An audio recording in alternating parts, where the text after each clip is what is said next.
Title: Violence and Society. How to prevent violence against the women and children. Ladies and gentlemen, distinguished guests, faculty members, and dear students, I am deeply honored to address you today as a key speaker at this symposium on a grave issue that plagues our society: violence against women and children.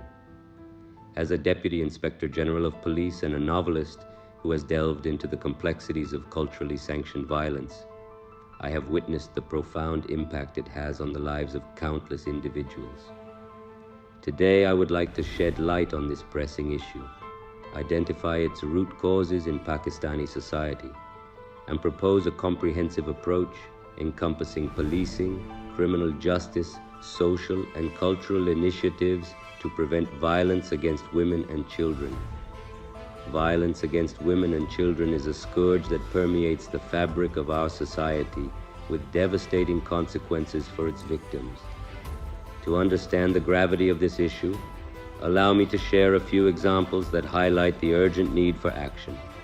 Consider the case of a young girl whose dreams of education are crushed by the weight of cultural traditions that value her as nothing more than a commodity for marriage. Forced into early wedlock, she becomes vulnerable to physical, emotional, and sexual abuse within the confines of her marital home. Think about the plight of a woman who, throughout her life, is subjected to oppressive cultural norms that perpetuate gender inequality and deny her agency and autonomy. These examples are not isolated incidents. They represent the harsh realities faced by countless women and children in our society. To effectively address this deep-rooted issue, we must confront its underlying causes within Pakistani society. One of the root causes is the persistence of patriarchal norms and attitudes that assign subordinate roles to women and children. Gender inequality, discrimination, and the subjugation of women perpetuate a culture of violence. This cultural acceptance of violence against women and children not only normalizes it, but also hinders efforts to combat it. To curb violence against women and children, we must adopt a comprehensive approach that integrates policing, criminal justice, social and cultural initiatives. Here are some key strategies to consider. Firstly, in terms of policing, it is crucial to prioritize prevention and protection. Police departments should enhance their capacity to respond effectively to cases of violence.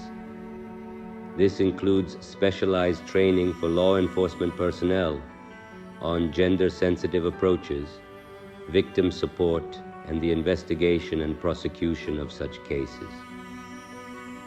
Creating dedicated units within the police force that exclusively handle cases of violence against women and children can ensure specialized attention and expertise.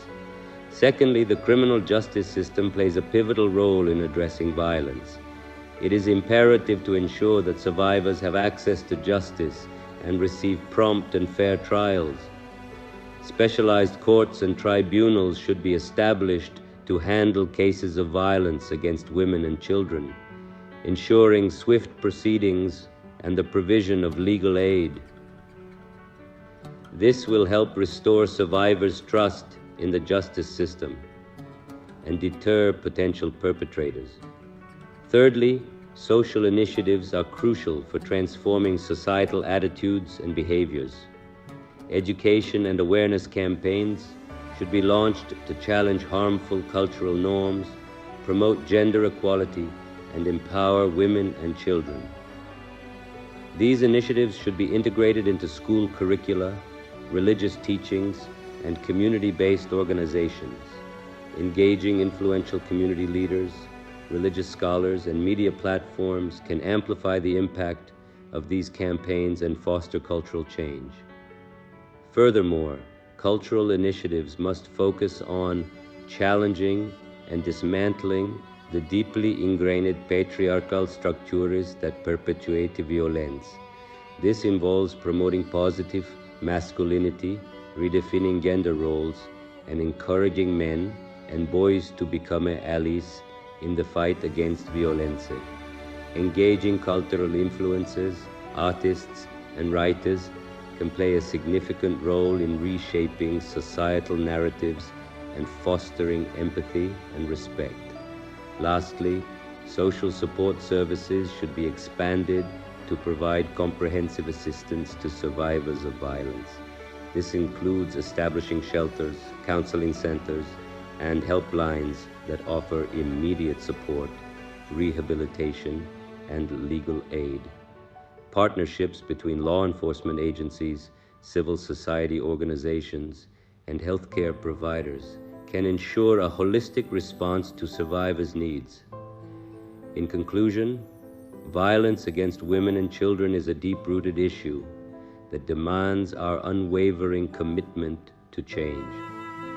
By combining policing, criminal justice, social and cultural initiatives, we can challenge the prevailing norms, protect the vulnerable, and create an inclusive society where women and children can thrive without fear of violence. Thanks.